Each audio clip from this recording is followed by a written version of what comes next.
அஸ்ஸலாமு அலைக்கும். I am Fowmiya from FF fusion. Welcome back to my channel. எல்லோரும் எப்படி இருக்கீங்க? எல்லோரும் ரொம்ப நல்லா இருப்பீங்க நம்புகிறேன். அல்ஹம்துலில்லாஹ் நாங்களும் இங்கே ரொம்பவே நல்லா இருக்கிறோம்.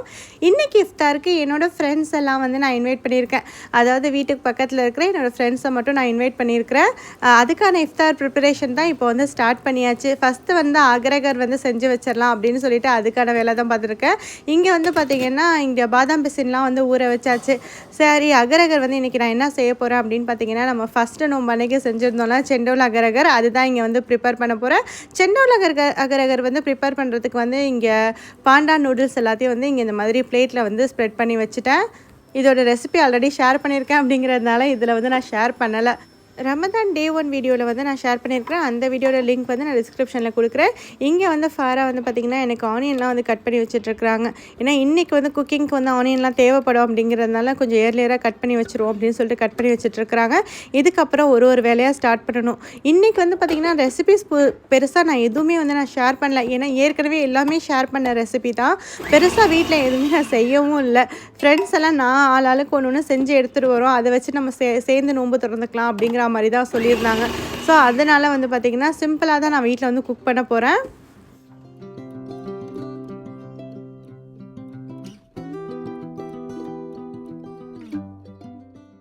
நோம்பு கடைசிக்கிட்ட நம்ம வந்து வந்தாச்சு. சரி, எல்லோரும் சேர்ந்து ஒரு நாள் வந்து ஒன்றா நோம்பு திறப்போம் அப்படிங்கிறதுனால தான் நம்ம வீட்டில் இன்றைக்கி வந்து கேதர் பண்ணுறோம். மற்றபடி பெரிய ஃபங்க்ஷன்லாம் ஒன்றும் கிடையாது. சிம்பிளான ஒரு கேதரிங் தான் இன்றைக்கி வந்து பண்ணலான்னு இருக்கோம். நான் வீட்டில் வந்து பார்த்திங்கன்னா இந்த பிரெட் புட்டிங் வந்து செய்ய போகிறேன். இதோட ரெசிபியும் நான் ஆல்ரெடி ஷேர் பண்ணியிருக்கிறேன். இதோட லிங்க்கும் நான் டிஸ்கிரிப்ஷனில் கொடுக்குறேன். ஃபாரா வந்து பார்த்திங்கன்னா ப்ரௌனி வந்து நைட்டே செஞ்சு வச்சுட்டாங்க. ப்ரௌனி ரொம்ப ரொம்ப சூப்பராக வந்துருந்தது. இங்கே வந்து அகரகர் வந்து செஞ்சு ஊற்றிட்டேன். 2 பிளேட் ஊற்றி வச்சுருந்தேன். அது 10 அப்படின்னு சொல்லிட்டு இங்கே ரோஸ் எசன்ஸ் போட்டு இன்னொரு அகரகரும் வந்து செஞ்சு வச்சிருக்கிறேன்.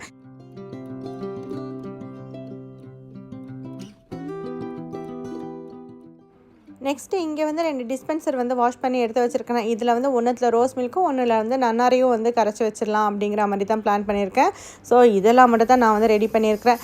இது வந்து பார்த்திங்கன்னா மட்டன் தான் வந்து இன்ஸ்டா பாட்டில் வந்து வேக வச்சுருக்கிறேன். ஏன்னா இதில் வந்து குக் பண்ணுறப்ப ரொம்ப சீக்கிரமாகவே வந்து குக் ஆகிடுது. ஒரு 15 மினிட்ஸ்லேயே வந்து நம்ம குக் ஆகிரும். நெக்ஸ்ட்டு இங்கே வந்து பிரெட் புட்டிங்க்கும் வந்து பார்த்திங்கன்னா ஊற வச்சாச்சு. இதை வந்து நம்ம பேக் பண்ணுற வேலை மட்டும்தான். ஒரு 4 மணிக்கு மேலே பேக் பண்ணிக்கலாம் அப்படின்னு சொல்லிட்டு வச்சுருக்கேன். இப்போ டைம் பார்த்திங்கன்னா 3:30 கிட்ட ஆகிடுச்சு. ஒன்றா இங்கே வந்து எடுத்து வச்சுக்கிட்டு இருக்கிறோம். ரோஸ் மில்க்கும் வந்து கரைச்சி எடுத்துகிட்டு வந்துட்டேன். இதை வந்து இந்த டிஸ்பென்சரில் வந்து ஊற்றி வச்சிடலாம். இதில் என்ன ஒரு பிரச்சனை ஆயிடுச்சு அப்படின்னு பார்த்திங்கன்னா, இந்த டிஸ்பென்சரில் வந்து நம்ம பாதாம் பிசின்லாம் வந்து போட்டு ஊற வச்சு போட்டிருக்கிறோம்ல, அதெல்லாம் வந்து இந்த டேப் வழியாக வெளியில் வர மாட்டேங்குது. நம்ம சப்ஜா சீட்ஸ் மட்டும் போட்டோன்னா அது ஈஸியாக வந்து ஆனால் பாதாம் பிசின் வந்து இதில் போட்டோன்னா சரியாக வர மாட்டேங்குது. ஸோ இந்த மாதிரி டிஸ்பென்சரில் ஊற்றுறப்ப நம்ம வந்து பாதாம் பிசின் போடாமல் இருக்கிறது நல்லது. நெக்ஸ்ட்டு வந்து பார்த்திங்கன்னா நன்னாரி சிரப்பும் ஊற்றி நன்னாரியும் வந்து கரைச்சி வச்சாச்சு. அல்ஹம்துலில்லாஹ் ஒரு 2 வேலை வந்து நல்லா சூப்பராக முடிச்சிருச்சு. அதே மாதிரி வந்து பார்த்திங்கன்னா இந்த மாதிரி ஏதாவது நம்ம கேதர் பண்ணுறோம் அப்படிங்கிறப்ப கொஞ்சம் இயர்லியாக எல்லா வேலையும் ஸ்டார்ட் பண்ணிட்டா நல்லது. இந்த சமோசா வந்து பார்த்திங்கன்னா நான் கடையில் தான் ஆர்டர் பண்ணியிருந்தேன். அதுக்கப்புறம் பரோட்டா அப்புறம் இடியாப்பமும் கடையில் ஆர்டர் பண்ணி வச்சுருந்தேன். மட்டன் கறி வீட்லேயே செஞ்சாச்சு. பழம் வந்து ஃப்ரெண்டு வெட்டி எடுத்துகிட்டு வந்திருந்தாங்க. அதேமாதிரி கஸ்டர்டும் ஃப்ரெண்டு தான் வந்து எடுத்துகிட்டு வந்திருந்தாங்க. இன்னொரு ஃப்ரெண்டு வந்து வடை மாவு அரைச்சி எடுத்துகிட்டு வந்திருந்தாங்க. வீட்லேயே வடை வந்து சுட்டாச்சு. அதே மாதிரி கொண்டைக்கடலையும் வந்து ஃப்ரெண்டு வந்து செஞ்சு எடுத்துகிட்டு வந்துட்டாங்க. ஸோ ஃப்ரெண்ட்ஸ் எல்லாம் வந்ததுக்கப்புறமா எல்லோரும் சேர்ந்து வந்து உட்காந்து நோன்பு திறந்தாச்சு. அல்ஹம்துலில்லாஹ் நான் வந்து பெருசாக எதுவுமே வந்து வீடியோ எடுக்கவே இல்லை. ஏதோ கொஞ்சம் அப்பப்போ வீடியோ எடுத்தது மட்டும்தான் வந்து ஷேர் பண்ணியிருக்கிறேன். ஃப்ரெண்ட்ஸ் எல்லாருமே சேர்ந்து வீட்டில் நோன்பு திறந்ததுக்கப்புறமா வந்து ஜென்ஸ் எல்லாம் வந்து பார்த்திங்கன்னா வெளியில் தான் வந்து தொழுறாங்க. மஹரிப் தான் தொழுதுட்ருக்குறாங்க. ஏன்னா வந்து பள்ளிவாசலுக்கு போகிறதுக்கு ரொம்ப லேட் ஆகிடுச்சு வீட்டில் நோன்பு திறந்துட்டு போகிறதுக்கு. அதனால் இங்கேயே வந்து நம்ம தொழுதுக்கலாம் அப்படின்னு சொல்லிட்டு தொழுதுட்ருக்குறாங்க. இங்கேயே ஒரு ஜமாத்தா எல்லோரும் சேர்ந்து தான் வந்து தொழுதுட்ருக்குறாங்க. மாஷா அல்லாஹ் பார்க்குறப்பவே ரொம்ப சந்தோஷமாக இருந்தது. எல்லோரும் சேர்ந்து இந்த மாதிரி தொழுறதை பார்க்குறப்ப திடலில் தொழுற மாதிரி எல்லோரும் சேர்ந்து இந்த மாதிரி புல்ல தான் வந்து தொழுதுட்ருக்குறாங்க.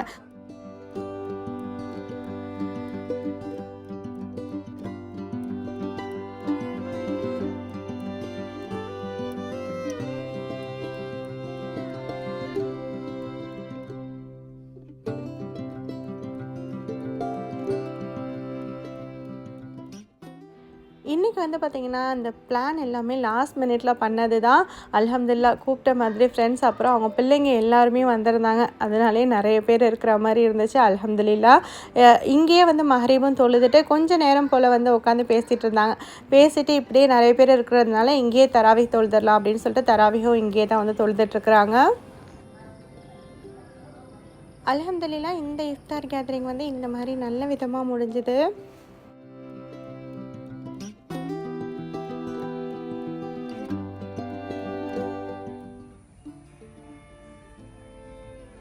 இது வந்து நெக்ஸ்ட் டே எடுத்த வீடியோ தான். அடுத்து வந்து கியாமுல் லைல் சாப்பாடுக்கு ஹஸ்பண்ட் வந்து ஒரு 5 பேருக்கு சாப்பாடு செஞ்சு கேட்டிருந்தாங்க. அதுக்கான ப்ரிப்பரேஷன் தான் வந்து இங்கே பண்ணிகிட்ருக்கிறேன். ஃபஸ்ட்டு வந்து பார்த்திங்கன்னா வெஜிடபிள் ஏதாவது குக் பண்ணிடலாம் அப்படின்னு சொல்லிட்டு பீன்ஸ் கேரட் பொரியல் தான் வந்து பண்ண போகிறேன். அதுக்கு வந்து எண்ணெய் சூடு பண்ணிவிட்டு அதில் வந்து கடுகு, காஞ்ச மிளகாய், அப்புறம் கருவேப்பிலை, வெங்காயம் இதெல்லாம் போட்டு நல்லா தாளித்து விட்டுக்கிறேன். ரெசிபி வந்து பெருசாக நான் ஷேர் பண்ணவே இல்லை எதுலேயுமே. இது வந்து கொஞ்சம் கொஞ்சம் அப்பப்போ ஷூட் பண்ணதை தான் உங்ககிட்ட நான் ஷேர் பண்ணிக்கிறேன். இப்போ இது எல்லாமே சேர்த்துட்டு நல்லா வதக்கியாச்சு. இப்போ இதெல்லாம் வதக்கினதுக்கப்புறமா நான் வந்து பீன்ஸ் கேரட் வந்து கட் பண்ணி வச்சுருக்கிறேன். அதையுமே இதில் வந்து நான் சேர்த்துட்றேன். இதில் வந்து வேறு எந்த மசாலாவும் நான் சேர்க்க போகிறது கிடையாது. ரொம்ப ஒரு சிம்பிளான பீன்ஸ் பொரியல் தான் இது. இன்னொரு மாதிரி பீன்ஸ் பொரியல் நான் செய்வேன். அதை வந்து நிறைய பேர் கேட்டிருந்தீங்க. அதை வந்து செய்கிறதுக்கான டைமே எனக்கு கிடைக்கல. இன்ஷா அல்லாஹ் கண்டிப்பாக அந்த பீன்ஸ் பொரியலோட ரெசிபி வந்து நான் ஷேர் பண்ணுறேன். இப்போ இதில் வந்து கொஞ்சமாக உப்பு சேர்த்துட்டு இதை வந்து நல்லா வதக்கி விட்டுக்கலாம். இதில் வந்து வேறு எதுவும் நான் பெருசாக சேர்க்க போகிறது கிடையாது. ஒரு சிம்பிளான பீன்ஸ் பொரியல் தான். இப்போ இது வந்து நிறைய பேருக்கு தெரிஞ்சிருக்கும். தெரியாதவங்க புதுசாக ட்ரை பண்ணுறீங்கன்னா இந்த மாதிரி ட்ரை பண்ணி பாருங்கள். இப்போ இதை லிட் போட்டு கவர் பண்ணி குக் பண்ணிக்கலாம். இப்போ இது எல்லாமே நல்லா வெந்ததுக்கப்புறமா இதில் வந்து பார்த்திங்கன்னா நான் முட்டை தான் வந்து உடச்சி சேர்த்துக்க போகிறேன். தேங்காய் பூ சேர்க்குறதா இருந்தால் சேர்த்துக்கலாம். இது வந்து நைட்டே நான் குக் பண்ணுறேன். ஆனால் கியாமுல் லைல் தொழுதுட்டு அதுக்கப்புறம் 5 மணிக்கு தான் சாப்பிடுவாங்க. ஸோ தேங்காய் பூ சேர்த்ததுனா வீணாக போயிடுமோன்னு ஒரு பயமாக இருந்தது. அதனால் முட்டை வந்து நான் சேர்த்துக்கிறேன். முட்டை சேர்த்துனா அவ்வளோ சீக்கிரத்தில் வந்து கெட்டலாம் போகாது. ஸோ அதனால் முட்டை சேர்த்துட்டு நல்லா மிக்ஸ் பண்ணியாச்சு. ஹஸ்பண்ட் வந்து முட்டை வந்து வாங்கிட்டு வந்திருந்தாங்க. இந்த நாட்டுக்கோழி முட்டை தான் இப்போதைக்கு வாங்கிட்டு வந்திருந்தாங்க. இது ஏற்கனவே வீட்டில் இருந்த முட்டை தான். அதுக்கு இதுக்கும் சைஸ் டிஃப்ரென்ஸ் பாருங்கள். அதாவது ஒரு வெள்ளி கம்மியாக இருந்துச்சு அப்படின்னு சொல்லிட்டு ஒரு ட்ரே முட்டை அப்படியே வாங்கிட்டு வந்துட்டாங்க. ஆனால் பார்த்தீங்கன்னா சைஸ் வந்து ரொம்ப சின்ன சைஸ் முட்டையாக இருந்தது. ஒரு முட்டை வந்து ஒரு முட்டை மாதிரி ஒரு ஃபீலே இல்லை அப்படிங்கிற அளவுக்கு சின்ன சைஸாக இருந்தது. நெக்ஸ்ட்டு மட்டன் கறி தான் வைக்க போகிறேன். மட்டன் கறி வைக்கிறதுக்கு வந்து மட்டன் வந்து நான் இதில் வந்து இன்ஸ்டா பாட்டில் எப்படி வேக வைக்கிறேன் அப்படிங்கிறத வந்து உங்கள்கிட்ட ஷேர் பண்ணிக்கிறேன். நீங்கள் இதிலேயே தாளித்து விட்டு அப்படியே வேக வைக்கிறதா இருந்தாலும் வேக வச்சுக்கலாம். நான் வந்து எனக்கு வேக வச்சுட்டு அப்புறமா தான் வந்து தாளிக்க போகிறேன். இப்போ மட்டன் எல்லாம் சேர்த்துட்டு இதில் வந்து இஞ்சி பூண்டு பேஸ்ட் வந்து நான் சேர்த்துக்கிறேன். இது கூடவே வந்து தயிரும் வந்து சேர்த்துக்கலாம். நம்ம எவ்வளோ மட்டன் எடுக்கிறோமோ அதுக்கு தகுந்த மாதிரி வந்து நம்ம சேர்த்துக்க போகிறோம். இது கூட வந்து பார்த்திங்கன்னா உப்பு வந்து நம்ம சேர்த்துக்கலாம். இதில் வந்து பெருசாக நான் வேறு எதுவுமே சேர்க்க போகிறதில்ல. இதை மட்டும் சேர்த்துட்டு நான் ஃபஸ்ட்டு வேக வச்சுக்கிறேன். இது வந்து ஒரு 15 மினிட்ஸ்லேயே நல்லா சூப்பராக குக் ஆகிரும். இல்லை கொஞ்சமாக தண்ணி சேர்த்துட்டு இதை நல்லா மிக்ஸ் பண்ணிவிட்டு லிட் போட்டு கவர் பண்ணி ஒரு 15 மினிட்ஸ் மட்டும் குக் பண்ணால் போதும். ரொம்ப சூப்பராக குக் ஆகி வந்துடும். எனக்கு இதில் வந்து இந்த மாதிரி இன்ஸ்டா பாட்டில் வேலை செய்கிறப்ப ரொம்ப சீக்கிரமாக குயிக்காக வேலை முடிஞ்சுது அப்படிங்கிறதுனாலே தான் நான் இதில் வந்து வேக வைக்கிறேன்.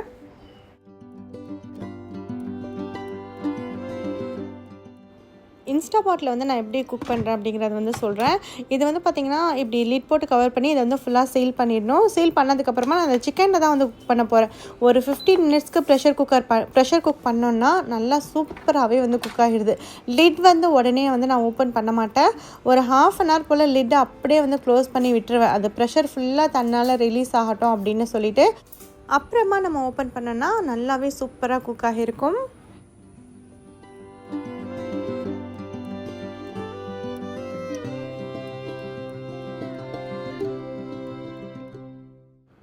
15 மினிட்ஸ் குக் ஆனதுக்கப்புறமா 15 மினிட்ஸ் வரைக்கும் அப்படியே ரெஸ்ட் பண்ண விட்டுட்டு அப்புறமா தான் நான் இதை வந்து ஓப்பன் பண்ணியிருக்கிறேன். மட்டன் வந்து பார்த்திங்கன்னா நல்லாவே சூப்பராக வந்து குக் ஆகிடுச்சு. அதாவது ப்ரெஷர் குக்கரில் நான் குக் பண்ணுறப்போ கூட இவ்வளோ சீக்கிரத்தில் இவ்வளோ சூப்பராக குக் ஆகாது. ஆனால் இது வந்து நல்லாவே சூப்பராக குக் ஆகிடுது. ஏன்னா வந்து இங்கே வந்து மட்டன் குக் ஆகிறதுக்கு கொஞ்சம் லேட் ஆகும். அதனாலே வந்து பார்த்திங்கன்னா இந்த மாதிரி நான் இன்ஸ்டாபாட்லேயே சீக்கிரமாக குக் பண்ணிடுறது. எங்களுக்கு மட்டும் வேணும் அப்போ கொஞ்சமாக குக் பண்ணுறோம் அப்படிங்கிறப்ப ப்ரெஷர் குக்கரில் வந்து குக் பண்ணிக்குவேன். இல்லை நான் நிறைய பேருக்கு குக் பண்ண போகிறேன், எனக்கு எக்ஸ்ட்ராவாக 1 கிலோக்கு 2 கிலோக்கு மேலே நான் குக் பண்ணுறேன் அப்படின்னா நான் முக்கால்வாசி இன்ஸ்டாபாட்டில் தான் வந்து குக் பண்ணுறேன். இப்போ இங்கே வந்து மட்டன் கறி வந்து நான் தாளித்து விட்டுட்ருக்கேன். இதோட ரெசிப்பியும் நான் வந்து ஷேர் பண்ணலை. யூஸ்வலாக எப்படி நம்ம மட்டன் கறி வைப்போமோ அதே மாதிரி தான் வந்து நான் செஞ்சிட்ருக்கிறேன். மட்டன் கறி ரெசிப்பிலாம் நான் நிறைய டைம் ஷேர் பண்ணியிருக்கிறேன். அப்படிங்கிறதுனால இதில் வந்து நான் ஷேர் பண்ணல. அப்படி உங்களுக்கு வேணும் அப்படின்னு சொன்னீங்கன்னா நான் கண்டிப்பாக இன்ஷா அல்லாஹ் பெருனா விலாகில் வந்து நான் ஷேர் பண்ணுறேன். இங்கே வந்து பார்த்திங்கன்னா மட்டன் கறியும் நல்லா சூப்பராக ரெடி ஆகிடுச்சு. இதில் வந்து கொத்தமல்லி புதினா மட்டும் மேலே கிள்ளி சேர்த்துட்டோன்னா வேலை முடிஞ்சிருச்சு. நான் இங்கே வந்து நெக்ஸ்ட்டு பேக்கிங் வேலையை வந்து ஸ்டார்ட் பண்ண போகிறேன். ஏன்னா ஒன்று ஒன்றா பேக் பண்ண ஆரம்பித்தா தான் அவங்களுக்கு வந்து கொடுத்து அனுப்புறதுக்கும் கரெக்டாக இருக்கும். இப்போ டைம் வந்து பார்த்திங்கன்னா நான் வேலையை ஆரம்பிக்கிறப்ப ஒரு 11, 12 மணிக்கு தான் நான் ஆரம்பித்தேன். இப்போ டைம் வந்து 2 மணிக்கிட்ட ஆகிடுச்சு. சரி பேக்கிங் எல்லாம் பண்ணிவிட்டு ஹஸ்பண்ட் கையில் வந்து கொடுத்து விடணும். ஏன்னா அவங்க வந்து இதை பள்ளிவாசலில் எடுத்துகிட்டு போயிடுவாங்க. ஒரு 5 மணிக்கு மேலே தான் சாப்பிடுவாங்க. ஆனால் இப்போயே நம்ம வேறு வழி கிடையாது, பேக் பண்ணி வைக்கணும். சாப்பாடெல்லாம் கொஞ்சம் ஆறட்டும்னு சொல்லிட்டு எல்லாத்தையும் வந்து ஓப்பன் பண்ணி வச்சிட்டேன். ஏன்னா எல்லாத்தையுமே வந்து இந்த மாதிரி பிளாஸ்டிக்கில் தான் வந்து நம்ம பேக் பண்ணி கொடுக்க போகிறோம். அதனால் ரொம்ப ஹாட்டாக பேக் பண்ண வேணாம் அப்படிங்கிறதுனால எல்லாத்தையுமே கொஞ்சம் நேரம் ஆற விட்டுட்டேன்.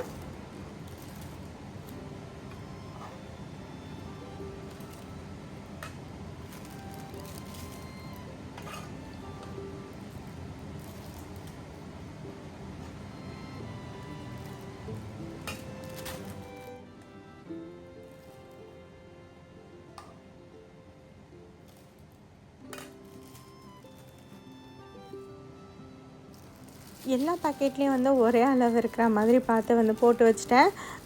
ஏன்னா வந்து ஒரு ஆள் சாப்பிட்ற மாதிரி ஒரு பேக் இருக்கணும் அப்படிங்கிற மாதிரி மட்டும் தான் ஹஸ்பண்ட் வந்து சொல்லியிருந்தாங்க. இதை வந்து பார்த்திங்கன்னா நான் ரப்பர் பேண்ட் போட்டு கட்டணும். எனக்கு வந்து பார்த்திங்கன்னா இந்த ரப்பர் பேண்ட் போட்டு இங்கே கடையிலலாம் கட்டி கொடுப்பாங்க. அந்த மாதிரி எனக்கு ப்ராப்பராக எனக்கு கட்டவே தெரியாது. ஏதோ எனக்கு தெரிஞ்ச மாதிரி நான் கட்டிகிட்டு இருந்தேன். அப்புறமா வந்து பார்த்திங்கன்னா என்னோடய ஹஸ்பண்ட் நான் கட்டித்தரேன், என்ன போட்டு கட்டிகிட்ருக்கிறேன் அப்படின்னு சொல்லிட்டு அவ்வளோ நேரம் கட்டிகிட்டு இருக்கே அப்படின்னு சத்தம் போட்டு அவங்க வந்து ஹைட் பண்ணிட்டு இருந்தாங்க. ஏன்னா எனக்கு வந்து ஒழுங்காக அந்த மாதிரி பேக் பண்ணவே வராது. ஸோ இந்த மாதிரி நான் எல்லாத்தையும் வந்து ஃபில் பண்ணி மட்டும் கொடுத்துட்டேன். ஹஸ்பண்ட் வந்து தான் அதுக்கப்புறம் கட்டி கொடுத்தாங்க.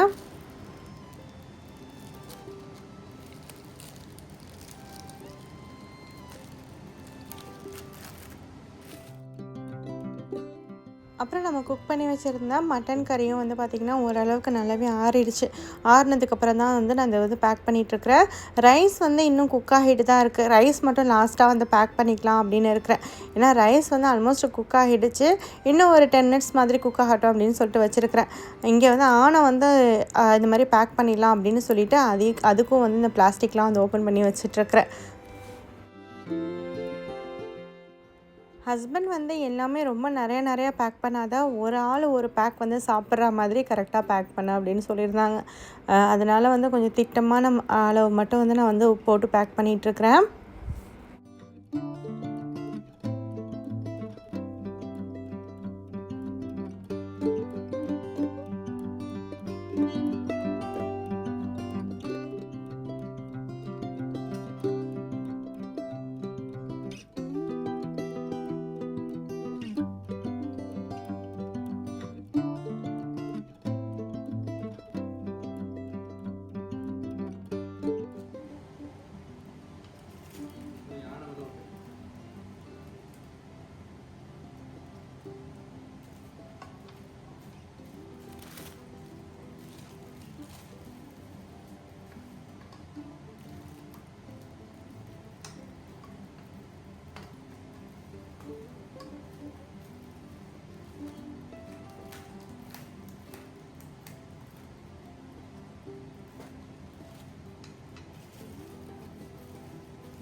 நெக்ஸ்ட்டு இங்கே வந்து கீ ரைஸ் தான் வந்து குக் பண்ண வச்சுருந்தேன். அதுவுமே நல்லா குக் ஆகி வந்துருச்சு.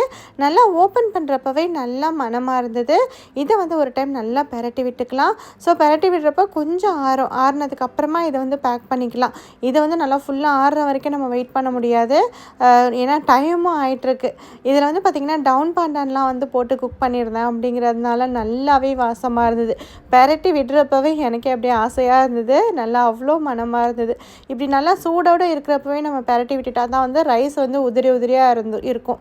அப்படி இல்லை அப்படியே விட்டுட்டோம்னா அது ஆறுனதுக்கப்புறம் அப்படியே அடைஞ்ச மாதிரி ஆகிடும். அதனால சூடாக இருக்கிறப்பவே வந்து பெரட்டி விட்டுட்டு இதை வந்து இந்த மாதிரி பேக் பண்ண ஆரம்பித்தாச்சு. கொஞ்ச நேரம் போல் அப்படியே சூடு ஆறுறதுக்கு விட்டுட்டு அதுக்கப்புறமா தான் வந்து பேக் பண்ணுறேன். இது ஃபுல்லாக ஆறலை. இருந்தாலும் நம்ம வந்து இந்த மாதிரி கண்டெய்னரில் எடுத்து வச்சுட்டு கொஞ்சம் நேரம் லிட் போட்டு க்ளோஸ் பண்ணால் அப்படியே ஓப்பனாக விட்டுடலாம். ஆக்சுவலாக நான் என்ன பண்ணேன் அப்படின்னு பார்த்தீங்கன்னா, முட்டை வந்து அவிச்சு வச்சுருந்தேன். அது வந்து சுத்தமாக வைக்கிறதுக்கு மறந்தே போயிட்டேன். அது அப்படியே அது பாட்டுக்கு இருந்தது. அதுக்கப்புறமா நாங்கள் சஹருக்கு வந்து எடுக்கிறப்ப தான் பார்க்குறேன், ஆஹா முட்டை பாயில் பண்ணி வச்சுருந்தோமே, அதை வந்து நம்ம பேக் பண்ணாமே விட்டாச்சுங்கிறது அப்போ தான் எனக்கு ஞாபகம் வந்தது. இப்போ வந்து பார்த்திங்கன்னா ரைஸ் எல்லாத்தையுமே வந்து எடுத்து வச்சாச்சு. கொஞ்ச நேரம் ஓப்பனில் விட்டுட்டு அதுக்கப்புறமா தான் லிட் போட்டு கவர் பண்ணுறேன். இப்போ இது வந்து ஓரளவுக்கு நல்லாவே ஆறிடுச்சு. எல்லாத்தையுமே லிட் போட்டு கவர் பண்ணி எடுத்து வச்சிடலாம். டைமும் ஆயிடுச்சு. டைம் வந்து பார்த்திங்கன்னா இப்போ 2:15 கிட்டே இருக்கும். ஹஸ்பண்டும் வந்து எல்லாத்தையும் பேக் பண்ணி வச்சுட்டியா அப்படின்னு கேட்க ஆரம்பிச்சிட்டாங்க. ஏன்னா அவங்க எடுத்து வச்சுட்டு அவங்களும் கிளம்பணும். இப்போ எனக்கு வந்து பார்த்திங்கன்னா இந்த மாதிரி எல்லாேருக்கும் சாப்பாடு வந்து பேக் பண்ணி கொடுக்கணும் அப்படின்னாலே எனக்கு அவ்வளோ ஆசையாக இருக்கும். ரொம்ப இன்ட்ரெஸ்ட்டாக வந்து நான் குக் பண்ணுவேன். அந்த மாதிரி யாருக்காவது சமைச்சு கொடுக்குறோம் அப்படின்னா. ஏன்னா வந்து இந்த மாதிரி பேக் பண்ணி கொடுக்குறோங்கிறப்போ ஒரு தனி இன்ட்ரெஸ்ட் இருக்கும். அது ஏன் அப்படின்னு எனக்கு தெரியல. உங்களுக்கு யாருக்காவது அந்த மாதிரி இருக்குமா அப்படின்னு சொல்லுங்கள். எல்லாத்தையும் பேக் பண்ணி வச்சதெல்லாம் வந்து ஹஸ்பண்டும் எடுத்து வச்சுட்டு அவங்களும் வந்து தொழுவ கிளம்ப போகிறாங்க. நானும் என்னோடய வேலையெல்லாம் முடிச்சுட்டு ரூமுக்கு வரப்போ பார்த்திங்கன்னா 2:30 கிட்ட ஆகிடுச்சு. இதுக்கப்புறமா உதவு செஞ்சுட்டு நானும் வந்து வீட்டிலே தான் கியாமுல் தொழுவை வந்து நான் தொழுதுக்க போகிறேன். ஏன்னா வந்து பள்ளிவாசலுக்கு போனால் நெக்ஸ்ட் டே தசீமுக்கு ஸ்கூலுக்கு காலையில் எந்திரிக்கலாம் ரொம்ப கஷ்டமாக இருக்குது. அதனால் வீட்டிலே தொழுதுக்கலாம் அப்படின்னு சொல்லிட்டு வீட்டில் தான் நாங்கள் வந்து தொழுதுக்கிறோம். ஹஸ்பண்ட் மட்டும் வந்து பள்ளியில் போயிட்டு அவங்க தொழுதுட்டு வருவாங்க. ஸோ அவ்வளோதான், இந்த விலாக் இதோட முடியுது. இந்த விலாக் உங்களுக்கு கண்டிப்பாக பிடிச்சிருக்கோன்னு நம்புகிறேன். பிடிச்சிருந்துச்சுன்னா லைக் பண்ணுங்கள், ஷேர் பண்ணுங்கள். இது வரைக்கும் என்னோட சேனலுக்கு சப்ஸ்கிரைப் பண்ணலைன்னா மறக்காமல் சப்ஸ்கிரைப் பண்ணிக்கோங்க. அப்படியே பக்கத்தில் இருக்கிற பெல் ஐக்கானையும் ப்ரெஸ் பண்ணிக்கோங்க. அப்போ தான் என்னோட அடுத்தடுத்த வீடியோக்கான நோட்டிஃபிகேஷன் உங்களுக்கு உடனே வரும். தேங்க்யூ ஃபார் வாட்சிங். அஸ்ஸலாமு அலைக்கும்.